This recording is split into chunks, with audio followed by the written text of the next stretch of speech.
الحمد لله رب العالمين والصلاة والسلام على سيد الأنبياء والمرسلين وعلى آله وأصحابه ومن تبعهم ودعا بدعوتهم إلى يوم الدين أما بعد أعوذ بالله من الشيطان الرجيم بسم الله الرحمن الرحيم ولا تركنوا إلى الذين ظلموا فتمسكوا النار وما لكم من دون الله من أولياء ثم لا تنصرون বাংলাদেশ খেলাফত মজলিস কিশোরগঞ্জ জেলা শাখা কর্তৃক আয়োজিত আজকের এই গণসমুদ্রে পরিণত হওয়া গণসমাবেশে উপস্থিত সংগ্রামী সভাপতি উপস্থিত বাংলাদেশ খেলাফত মজলিস যুব মজলিস ছাত্র মজলিসের কেন্দ্রীয় ও জেলা নেতৃবৃন্দ বিভিন্ন প্রান্তিক অঞ্চল থেকে তৃণমূল থেকে সমবেত আমার সংগঠনের নেতা কর্মী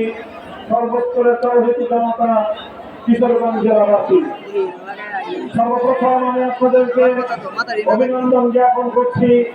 প্রতিকূল আবহাওয়া উপেক্ষা করে আজকে খেলাফতের এই সমাবেশে আপনারা সমবেত হয়ে একটি বার্তা জাতিকে দিয়ে দিয়েছেন। আল্লামা আফজালি রহমতুল্লাহ আলাইহির মাটি, আল্লামা আহমদ খান রহমতুল্লাহ আলাইহির এই মাটি, আল্লামা আনোয়ার শাহ রহমতুল্লাহ আলাইহির এই মাটি, আল্লামা আতাউর রহমান খান রহমতুল্লাহ আলাইহির এই মাটি, শহীদ এর আরমানের এই মাটি ইসলামের ঘাঁটি। ইনশাআল্লাহ শহীদি মসজিদ থেকে যেভাবে ইসলাম কায়েমের আযান উচ্চারিত হয়েছে, আগামী দিনেও বাংলাদেশের ইসলামী বিপ্লবের ক্ষেত্রে কিশোরগঞ্জের মাটি ঘাঁটি হিসেবে ব্যবহৃত হবে। আমি আল্লাহ পাক রব্বুল আলামিনের দরবারে শুকরগুজারি আদায় করছি। এই মহান রব্বুল আলামিন বাংলাদেশের মানুষের বুকের উপর জগদ্দল পাথরের মতো চেপে বসা সময়ের নব্য ফেরাউন স্বৈরাচারী ফ্যাসিবাদী জালিমশাহী শেখ হাসিনার সরকারকে উৎখাত করে দিয়ে এদেশের মানুষকে মুক্ত আকাশে নিঃশ্বাস গ্রহণ করার সুযোগ দিয়েছেন। আল্লাহুম্মা লাকাল হামদু ওয়া লাকাশ শুকর। আজকের এই সুবর্ণ সময়ে বিজয়ের লগনে স্মরণ করছি পুণ্যাত্মা ওই সকল বীর শহীদদেরকে যাদের রক্ত এবং শাহাদাতের মাধ্যমে আজকে বাংলাদেশ তার স্বাধীনতা পেয়েছে। 2009 সালের দেশপ্রেমিক সেনা কর্মকর্তা, 2013 সালের শাপলা সেক্টরের বীর শহীদান, 2013 সালের আল্লামা সাঈদী রহমতুল্লাহ আলাইহির বিরুদ্ধে মন গড়া কল্পিত মৃত্যুদণ্ডের রায়ের প্রেক্ষিতে শাহাদাত বরণকারী কোরআনপ্রেমিক জনতা 2021 সালে বাংলাদেশের স্বাধীনতার সুবর্ণ জয়ন্তী উদযাপনকালে মুসলমানদের খুনি নরেন্দ্র মোদীর আগমনের বিরুদ্ধে প্রতিবাদ জানিয়ে শাহাদাত বরণকারী হেফাজতে ইসলামের বীর শহীদদেরকে আর সর্বশেষ 2024 সালের জুলাই এবং আগস্ট মাসে বৈষম্যের বিরুদ্ধে সংগ্রাম করতে গিয়ে ফ্যাসিবাদ উৎখাত করতে গিয়ে শাহাদাত বরণকারী আমার জামাল কামাল ছাত্র ভাইয়েরা এবং 3 বছরের শিশু থেকে শাহাদাত বরণকারী বাংলার আবার বৃদ্ধ জনতা যাদের রক্তের উপর আজকে বাংলাদেশ দ্বিতীয়বারের মতো স্বাধীনতা অর্জন করেছে। ফ্যাসিবাদ মুক্ত এই বাংলাদেশে আমরা গোটা বাংলাদেশবাসীকে অভিনন্দন জানাই। সেই সাথে আমি এই আন্দোলন এবং এই সংগ্রামের পুরোভাগে নেতৃত্ব দানকারী ছাত্র সমাজ এবং এদেশের ইসলাম প্রিয় জনতাকে বিশেষভাবে সজাগ এবং সতর্ক থাকা উদাত্ত আহ্বান জানাই। আমি স্পষ্ট সতর্কবাণী উচ্চারণ করি, মনে রাখতে হবে স্বাধীনতা অর্জন করা যত কঠিন, স্বাধীনতা রক্ষা করা তার চেয়ে বড় কঠিন। আমাদের দেশের মানুষের চিত্ত অভিজ্ঞতা রয়েছে। 1971 সালে এক মুক্তিযুদ্ধের মধ্য দিয়ে আমরা বাংলাদেশের স্বাধীন মানচিত্র এবং স্বাধীন পতাকা লাভ করেছিলাম। সেই মুক্তিযুদ্ধ হয়েছিল ইনশাআল্লাহ বলে, অর্থাৎ আল্লাহর উপর অবিচল আস্থা এবং বিশ্বাস রাখার মধ্য দিয়ে। সেই স্বাধীনতার যুদ্ধ হয়েছিল কোরআন এবং সুন্নাহ বিরোধী কোনো আইন তৈরি করা হবে না, এই কমিটমেন্ট এবং এই অঙ্গীকারের ভিত্তিতে কিন্তু দুঃখ এবং পরিতাপের বিষয়, আল্লাহর উপর আস্থা রেখে শুরু হওয়া স্বাধীনতার যুদ্ধ, কোরআন সুন্নাহর বিরুদ্ধে কোনো আইন তৈরি না করার সেই কমিটমেন্টের প্রেক্ষিতে অর্জিত স্বাধীনতা 16 ডিসেম্বর বিজয় দিবস পালন করার কয়েক মাসের মধ্যেই আমাদের সেই বিজয়কে ছিনতাই করা হয়েছিল।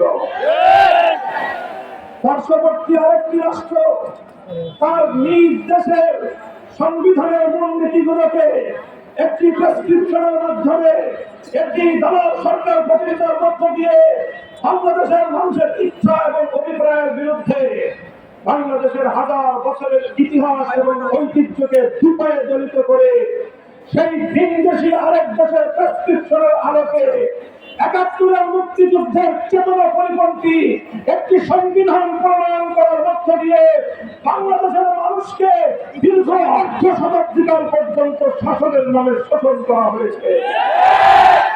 সেই পতিত স্বৈরাচারী পরাজিত ইসলাম বিরোধী চক্র, পতিত ফ্যাসিবাদী হাসিনার দোসররা, তারা বাংলাদেশের মসনদ থেকে উৎখাত হয়েছে, কিন্তু এখনো পর্যন্ত তাদের ষড়যন্ত্র বন্ধ হয় না। এজন্য আমি বলি, আমাদেরকে সজাগ থাকতে হবে, সতর্ক থাকতে হবে। শেখ হাসিনা চেয়েছিল বাংলাদেশকে হিন্দুত্ববাদে দীক্ষিত করতে।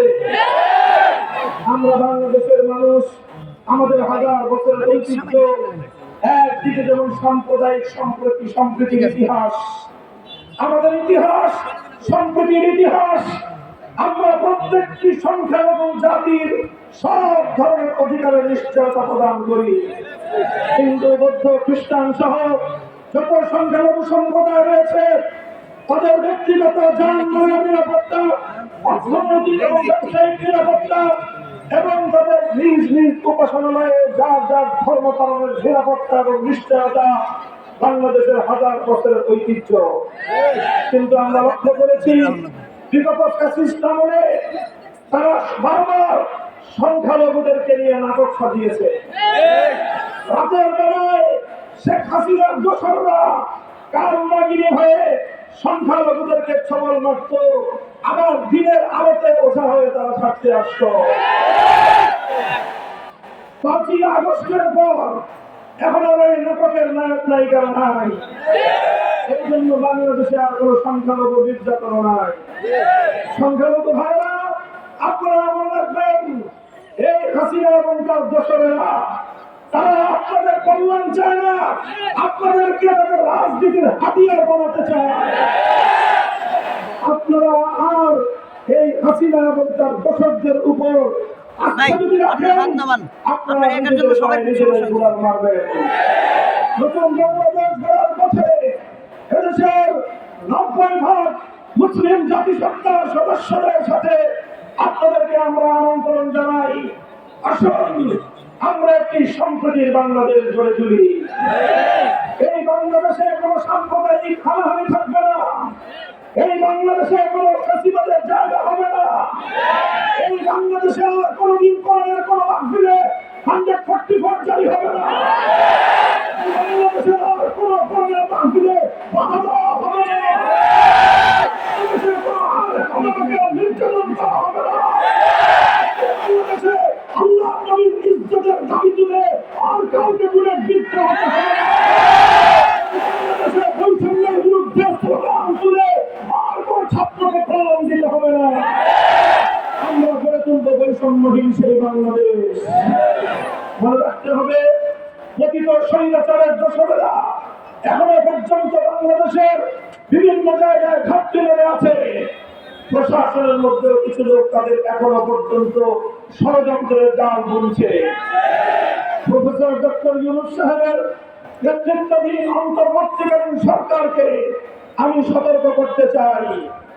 মনে রাখবেন, আমরা এদেশের ইসলামপন্থী আলেম সমাজ, এদেশের ওলামায়ে কেরাম, হেফাজতে ইসলাম, বাংলাদেশ খেলাফত মজলিস সহ আমরা যারা আছি, আমাদেরকে যদি কেউ মনে করে আমরা উড়ে এসে জুড়ে বসেছি, ভুল করবেন।